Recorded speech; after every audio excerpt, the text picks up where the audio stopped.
Hi good morning. இன்றைக்கி வந்து Wednesday. இன்றைக்கி வந்து நான் காலையில் ஏஞ்சோடனே பருப்பு எடுத்து ஊற வச்சுருக்கேன். ஸோ சாம்பார் பண்ணிடலான்ட்டு. அதே மாதிரி மாவு அரைச்சி வச்சுருக்கேன். இட்லி, தோசை இல்லாட்டா குழி பணியாரம் என்ன பண்ணுறானோ அதுக்கு தொட்டுக்க சாம்பார் பண்ணிக்கலான்ட்டு.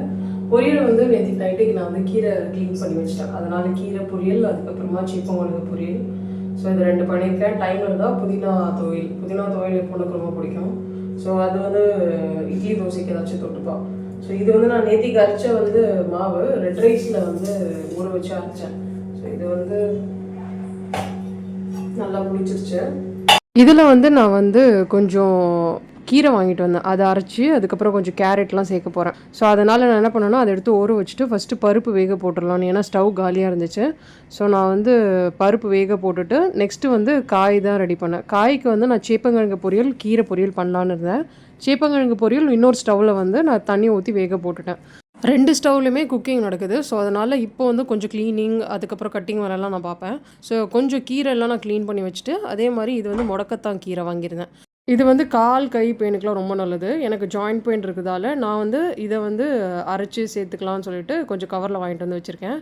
ஸோ குவான்டிட்டி ஆஃப் மாவு கம்மி. ஸோ நான் கீரை கொஞ்சம் கம்மியாக எடுத்ததால் கொஞ்சம் தண்ணி சேர்த்து அரைச்சிட்டு அதோடு வந்து கிரேட் பண்ண கேரட்டையும் சேர்த்து மிக்ஸ் பண்ணி ஓரமாக வச்சுட்டேன். அடுத்தது வந்து நான் வந்து சாம்பாருக்கு வந்து கொஞ்சம் வெங்காயம் எல்லாம் கட் பண்ணி வச்சுட்டேன். காய் என்னெல்லாம் சேர்க்க போகிறேன்ட்டு. ஏன்னா பருப்பு குக் ஆகிடுச்சு. ஸோ அடுத்தது அப்படியே நான் ஒரு பேன் வச்சுட்டு அதில் தாளிச்சிட்டு வெங்காயம், காய்கறி சேர்த்துட்டு கொஞ்சம் மஞ்சத்தூள், குழம்புத்தூள், அப்புறம் வீட்டில் அரைச்ச சாம்பார் பொடி, கொஞ்சம் தண்ணி ஊற்றி லைட்டாக கொதி வந்தோடனே இந்த வேக வச்ச பருப்போடு நான் வந்து அதை சேர்த்துட்டு இதுக்கப்புறம் கொதிக்க வச்சுடுவேன். ஸோ இதுக்கப்புறம் நான் இதில் வெறும் முருங்கை மட்டும் தான் ஆட் பண்ணேன். அது வந்து நான் நடுவில் நல்லா கொதி வந்தோடனே ஒரு 3 to 4 minutes பிஃபோர் ஆட் பண்ணிவிடுவேன். என்ன பண்ணேன்னா ஆட் பண்ண உடனே இந்த பேனை கழுவிட்டு மறுபடியும் இதுலேயே வந்து சேப்பங்கிழங்கு பொரியல் பண்ணிட்டேன். ஏன்னா பாத்திரம் சேர வேண்டான்ட்டு. சேப்பங்கிழங்கு பொரியல் வந்து ஆல்ரெடி நல்லா குக் ஆகிடுச்சு. நான் கொஞ்சம் நேரம் மூடி போட்டு தான் குக் பண்ணுவேன். அப்போ இன்னும் நல்லா குக் ஆகும்.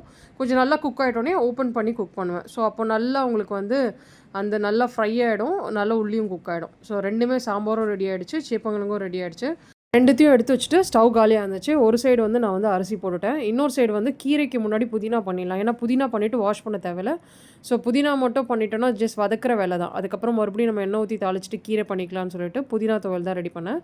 இதில் வந்து நான் கொஞ்சம் காஞ்ச மிளகா, பூண்டு, உளுத்தம் பருப்பு, இந்த வதக்கின புதினா, கொத்தமல்லி, தேங்காய், உப்பு, புளி சேர்க்க மாட்டேன். இது என்னோடய பொண்ணுக்கு ரொம்ப ரொம்ப பிடிக்கும். காரம் கம்மியாக போட்டிருக்கேன். ஸோ இது வந்து சும்மாவே கையில் எடுத்து சாப்பிடுவாங்க. ஸோ அவ்வளோ பிடிக்கும்.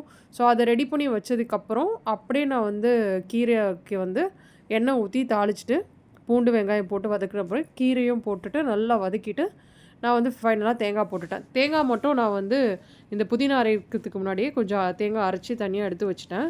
ஸோ லஞ்சுக்கு வந்து ஸ்கூலுக்கு சேப்பங்கிழங்கு பொரியல், ரைஸ், அதுக்கப்புறம் ரைஸில் வந்து நான் வந்து சாம்பார் மிக்ஸ் பண்ணி கொடுத்துட்டேன். கொஞ்சோண்டு கீரை வச்சுட்டேன்.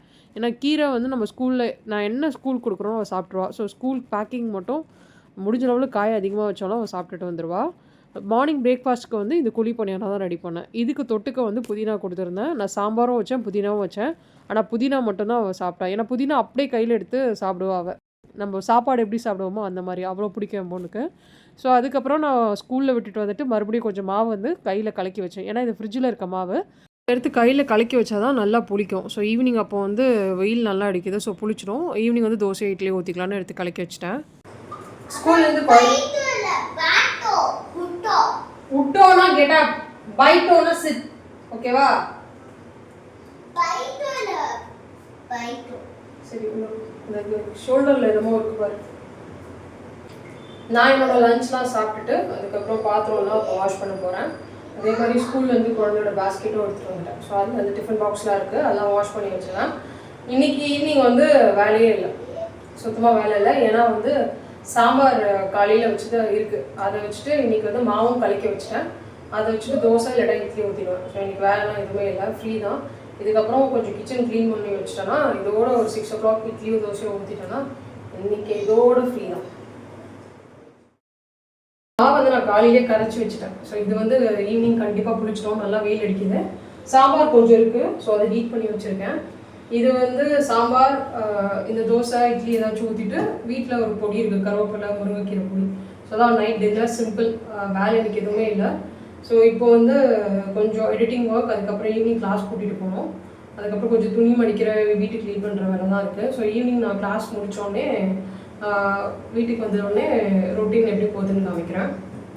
கிளாஸ்லேருந்து வரப்போதே நான் வந்து கொஞ்சம் ஃப்ரூட்ஸ்லாம் வாங்கிட்டு வந்திருந்தேன். பனானா, அதுக்கப்புறம் கொய்யாக்கா வந்து ஒரு 1/2 கிலோ ₹40 சொன்னாங்க. 1/2 கிலோ ₹50 சாரி. ஸோ இதெல்லாம் வாங்கிட்டு வந்து எடுத்து அடுக்கி வச்சுட்டேன். அடிக்கடி கொய்யாக்கா சாப்பிட்டா நல்லது. ஸோ நான் ஒரு 2 கொய்யாக்காவாவது கொஞ்சம் உப்பு போட்டு மிக்ஸ் பண்ணி சாப்பிடுவேன். ஸோ கூட்டிகிட்டு வந்த உடனே பசிக்குதுன்னு சொல்லிகிட்டே இருப்பா. ஸோ அதனால் மறுபடியும் மாம்பழம், கொய்யாக்கா கொடுக்கல, வெறும் மாம்பழம் மட்டும் தான் கொடுத்தேன். அதுக்கப்புறம் கஞ்சி ரெடி பண்ணியிருந்தேன். கொஞ்சம் சூடாக சாப்பிடணும் போல் இருந்துச்சு. வீட்டுக்கு வந்தோடனே கொஞ்சம் மாம்பழம், கொய்யாக்கா, அதுக்கப்புறமா சாப்பிட்டு முடிச்சுட்டு கொஞ்சம் கஞ்சும் போட்டிருக்கேன். கொஞ்சம் சூடாக சாப்பிடணும் போல இருக்குது. அதே மாதிரி இப்போ நைட் டின்னருக்கு வந்து மாவு நல்லா பிடிச்சிருக்கு மாவு. ஸோ இதில் வந்து இந்த பீட்ரூட் அரைச்சதை சேர்த்துட்டு நான் வந்து இட்லி செய்ய போகிறேன். ஸோ நைட் டின்னர் வந்து இட்லி ஊற்றி வச்சுட்டேன்னா வேலை டைம் வந்து 5:25 தான் ஆகுது. ஸோ இப்போது அட்லீஸ்ட் ஒரு 6:30 பிஃபோர் கண்டிப்பாக டின்னர் முடிஞ்சிடும். நான் நெக்ஸ்ட் டே பார்த்தீங்கன்னா ஒரு 10:30 சாப்பிட்லான்னு இருக்கேன். ஸோ டோட்டலாக 16 hours ஃபாஸ்டிங் இருக்கலான்னு இருக்கேன். இந்த பீட்ரூட் வந்து நல்லா நான் பேஸ்ட் மாதிரி அரைச்சிருக்கேன். ஒரே ஒரு பீட்ரூட் தான் சேர்த்துருக்கேன். அதனால் வந்து தண்ணி கண்டிப்பாக தேவை. ஏன்னா இல்லாட்டா மையம் அரையாது. இதுலேயே கொஞ்சம் தடியாக இருக்குது. இது அப்படியே மாவில் மிக்ஸ் பண்ண போகிறேன். மாவு வந்து புளிக்கும் போது உங்களுக்கு நல்லா திக்காக இருக்கும். எல்லாமே வேஸ்ட் பண்ணல. டக்குன்னு இட்லி குண்டா இட்லி எடுத்து ஊற்றி வச்சுட்டேன். ஸோ இந்த பீட்ரூட் இட்லி வந்து உங்களுக்கு நல்லா தண்ணி கொதிச்சோடனே உள்ளே வச்சுட்டு ஹை ஃப்ளேமில் 10 minutes வச்சிங்கன்னா அந்த கலர் சேஞ்ச் ரொம்ப இருக்காது. ரொம்ப நேரம் குக் ஆகிடுச்சுன்னா கலர் சேஞ்ச் ஆகிடும். இந்த மாதிரி உங்களுக்கு ஒரு கலர் சேஞ்ச் இருக்கும், பேலாகிடும் அந்த கலரு. நான் வந்து இந்த இட்லிக்கு வந்து காலையில் வச்ச சாம்பாரே இருந்துச்சு. அதை நான் மதியானமே ஹீட் பண்ணிவிட்டு அதான் சாப்பிட்டேன்.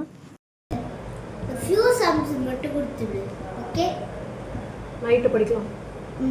1 2 3 4 sums. ஓகே. இன்னைக்கு பண்ண பிரேக்ஃபாஸ்ட், லஞ்ச், அப்புறம் டின்னர் எல்லாமே பார்த்துருப்பீங்க. ஸோ உங்களுக்கு இந்த வீடியோ பிடிச்சிருந்தா கண்டிப்பாக சப்ஸ்கிரைப் பண்ணுங்கள்.